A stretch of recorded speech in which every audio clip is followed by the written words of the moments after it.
हमेशा कंफ्यूजन रहता है। तो आज इस कंफ्यूजन को इस एक क्लास में दूर करते हैं और चलिए करते हैं आज का टॉपिक संधि। संधि हिंदी ग्रामर का कह दो चाहे संस्कृत ग्रामर का कह दो, ऐसा टॉपिक जिसको करने में करवाने में स्टूडेंट से लेकर टीचर्स से लेकर स्टूडेंट तक सब घबराते हैं, लेकिन आज इस टॉपिक को हम पढ़ेंगे बहुत ही आसान तरीके से।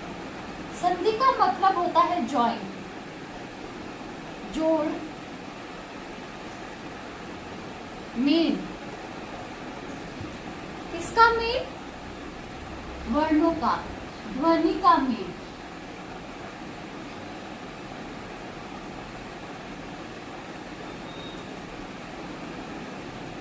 एक उदाहरण के माध्यम से समझाती हूं, जैसे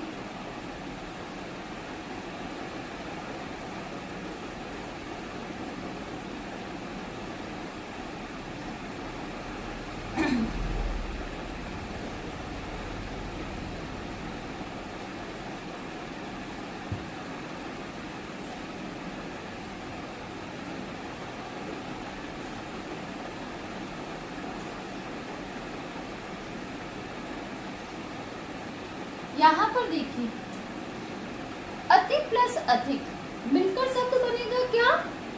राइट, अत्यधिक। विद्या प्लस आलय मिलकर शब्द बनेगा विद्यालय। देव प्लस अर्पित क्या बनेगा? देवार्पित।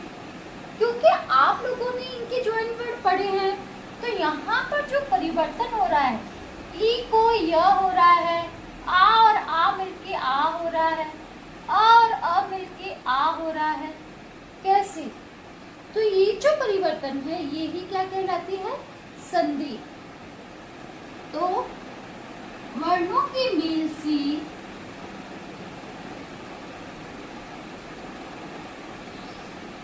जो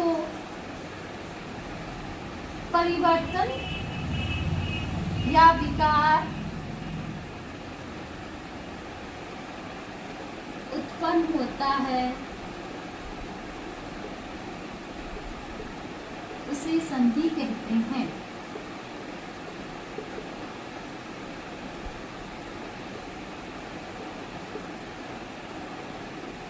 अब यहाँ पर दो ध्वनियां आपस में मेल खा रही थी, ई और अ मिलके ई को य आदेश हो रहा था परे अन्य कोई स्वर होने पर। आ और आ परस्पर सवर्ण ध्वनि मिलने के कारण आ बन रहा है। आ और अ मिलकर परस्पर सवर्ण ध्वनि होने के कारण आ बन रहा है। तो ये जो प्रोसेस हो रहा है उसी तरीके से देखो, भगवत प्लस गीता शब्द बनेगा भगवत गीता।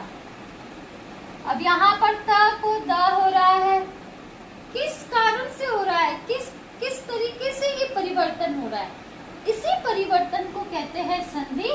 और इसी संधि के चाहे हिंदी साहित्य कह दो चाहे संस्कृत में, हिंदी ग्रामर कह दो चाहे संस्कृत ग्रामर में, मुख्य रूप से 3 वेद स्वीकार किए गए हैं। ऐसे अन्य और हो सकते हैं, क्योंकि संधि क्या है? वर्णों का मेल। संधि क्या है? वर्णों का मेल, ध्वनि का मेल। और वर्ण हमने कितने प्रकार के स्वीकार किए? स्वर, व्यंजन और एक अन्य प्रकार कहे तो अयोगवाह, जिसके अंतर्गत आता है अंग, अह, अनुस्वार और विसर्ग। उसी अनुस्वार से एक संस्कृत में अनुनासिक संधि भी स्वीकार की गई है और स्वर से विसर्ग संधि स्वीकार की गई है। स्वर संधि, व्यंजन संधि और विसर्ग संधि। सबसे पहले देखेंगे संधि का शाब्दिक अर्थ है जोड़, मेल। और किसका मेल? वर्णों का मेल। वर्णों में आपस में कुछ न किसी प्रकार का सामीप्य होने के कारण जो मेल है और उससे उत्पन्न जो परिवर्तन है वो परिवर्तन ही संधि कहलाता है। और संधि क्योंकि वर्णों का मेल है और वर्णों को हमने 3 तरीके से स्वीकार किया है, स्वर, व्यंजन और अयोगवाह के अंतर्गत आता है अंग, अह, जिसके अंतर्गत आता है अह का मतलब हो गया विसर्ग। तो यहाँ पर स्वर संधि, व्यंजन संधि और विसर्ग संधि। संधि के ये 3 वे स्वीकार किए गए हैं। स्वर संधि किसे कहेंगे? जहाँ पर स्वरों का स्वरों से मेल होता है वो स्वर संधि कहलाएगी। व्यंजन संधि कौन सी कहलाएगी? जहाँ पर व्यंजन व्यंजन का, व्यंजन स्वर का, स्वर व्यंजन का मेल होता है वो व्यंजन संधि कहलाएगी। विसर्ग संधि कौन सी कहलाएगी? जहाँ विसर्ग स्वर का मेल भी हो सकता है, विसर्ग और व्यंजन का मेल भी हो सकता है, वो विसर्ग संधि कहलाएगी। तो इस प्रकार इन 3 वेदों के माध्यम से हम संधि को समझेंगे। और संधि क्या है? एक प्रोसेस है, प्रोसेस कह दो, एक प्रक्रिया कह दो। कैसी प्रक्रिया? नए शब्दों के निर्माण की प्रक्रिया या फिर वर्णों के मेल की प्रक्रिया, जिससे नए शब्दों का निर्माण हो रहा है। अति अपने आप में अलग शब्द था, अधिक अपने आप में अलग शब्द था, और इन दोनों को सन्निधि के माध्यम से मिलाया गया और शब्द बना अत्यधिक। तो ये क्या हुई? एक प्रोसेस हुई। संधि एक प्रोसेस है, प्रक्रिया है। कैसी प्रक्रिया है? नए शब्दों को निर्माण करने की प्रक्रिया,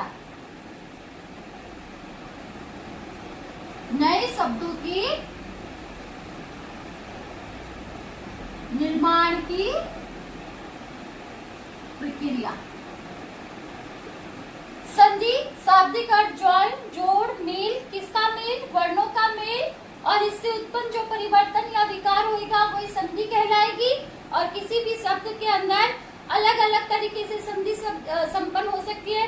स्वर स्वर का मेल हो सकता है, स्वर व्यंजन का मेल हो सकता है, विसर्ग और स्वर का मेल हो सकता है, विसर्ग और संधि का मेल हो सकता है, व्यंजन व्यंजन का मेल हो सकता है। तो यहाँ पर हम देखेंगे स्वर संधि किसे कहते हैं? जहाँ पर स्वर और स्वर का मेल होता हो, स्वर और स्वर का मेल होता हो। तो इसकी डिफाइन भी अगर करते हैं, स्वर संधि किसे कहते हैं?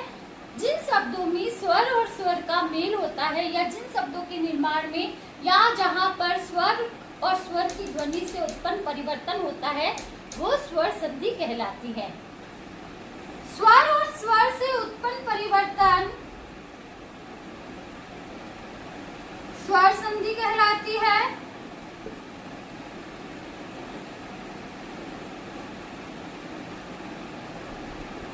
और व्यंजन के अंदर 3 स्थिति हो सकती है। एक तो व्यंजन और व्यंजन मिलकर व्यंजन संधि संपन्न हो सकती है।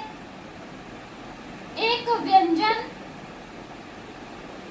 और स्वर मिलके, जैसे यहाँ पर व्यंजन और व्यंजन मिलके संधि संपन्न हुई। एक हो सकती है व्यंजन और स्वर मिलके, एक हो सकता है स्वर और व्यंजन। क्योंकि संधि जब 2 पार्ट में होती है, इधर वाला पार्ट पहला पार्ट और उत्तर पार्ट, तो फर्स्ट पार्ट के अंदर भी अगर व्यंजन और व्यंजन है तो व्यंजन संधि होगी। इधर व्यंजन इधर स्वर है तो भी व्यंजन संधि है, इधर स्वर इधर व्यंजन है तो भी व्यंजन संधि का ही उदाहरण है। विसर्ग संधि के अंदर 2 स्थिति होगी। जो फर्स्ट पार्ट है उसमें निश्चित रूप से विसर्ग ही होएगा, और विसर्ग के साथ या तो स्वर हो सकता है और विसर्ग के साथ या तो व्यंजन हो सकता है। तो विसर्ग संधि किसे कहते हैं? जहां पर विसर्ग का स्वर से और विसर्ग का व्यंजन से उत्पन्न परिवर्तन होता है। जहां पर विसर्ग का स्वर और व्यंजन के मेल से उत्पन्न परिवर्तन विसर्ग संधि कहलाती है। जहां पर व्यंजन का व्यंजन से स्वर से मिलकर जो परिवर्तन होता है वो व्यंजन संधि कहलाती है। और स्वर का स्वर से मिलकर जहां पर उत्पन्न परिवर्तन होएगा वो स्वर संधि का उदाहरण होएगा। अब यहाँ पर स्वर संधि का उदाहरण अत्यधिक देख सकते हैं। यहाँ भी स्वर है, यहाँ भी स्वर है, तो उत्पन्न परिवर्तन स्वर संधि का उदाहरण हो गया। यहाँ पर भगवत और गीता, यहाँ पर व्यंजन है, यहाँ पर भी व्यंजन है, व्यंजन संधि का उदाहरण हो गया। यहाँ पर विसर्ग संधि का उदाहरण देखिए, जैसे रीह प्लस धन, इधर विसर्ग है इधर व्यंजन है, शब्द बना निर्धन। तो इस प्रकार से जो उत्पन्न परिवर्तन हुआ, कैसे विसर्ग को रा रेप हो गया, तो इस प्रकार की ये जो प्रक्रिया है इसको यहाँ पर पूरा संधि में हम समझेंगे कि किस प्रकार से स्वर संधि की प्रक्रिया है, किस प्रकार व्यंजन संधि की और किस प्रकार विसर्ग संधि की। एक क्विक रिवीजन लेते हैं। संधि का अर्थ होता है मेल, जोड़, किसका मेल, वर्णों का मेल, और इससे उत्पन्न परिवर्तन ही संधि कहलाती है। इस परिवर्तन को ही संधि कहते हैं। 3 प्रकार से हो सकती है, स्वर, व्यंजन और विसर्ग। स्वर संधि में स्वर का स्वर से मेल होएगा, व्यंजन संधि में व्यंजन व्यंजन का, स्वर स्वर का, और व्यंजन व्यंजन का, व्यंजन स्वर का, और स्वर व्यंजन का मेल हो सकता है। मतलब 2 स्थिति में, पूर्व पद में या तो ये सब हो सकता है और उत्तर पद में ये हो सकते हैं। विसर्ग संधि में 2 स्थिति हो सकती है, या तो विसर्ग के बाद स्वर हो या विसर्ग के बाद व्यंजन आपको दिखे, तो यहाँ पर विसर्ग संधि का उदाहरण माना जाएगा। तो इस प्रकार से इस कक्षा में मैंने आपको संधि का परिचय दिया। आगामी जो कक्षा है उसमें मैं आपको स्वर संधि विस्तार से समझाऊंगी, और इस तरीके से आपको स्वर संधि आज तक किसी ने ही नहीं पढ़ाई। मतलब स्वरों का स्वरों से मेल ही करवाएंगे और स्वर संधि संपन्न होगी। और इस तरीके की संधि आज तक के यूट्यूब के इतिहास में किसी ने भी यूट्यूब पर नहीं समझाई होगी, मैं ये दावे के साथ कह सकती हूँ।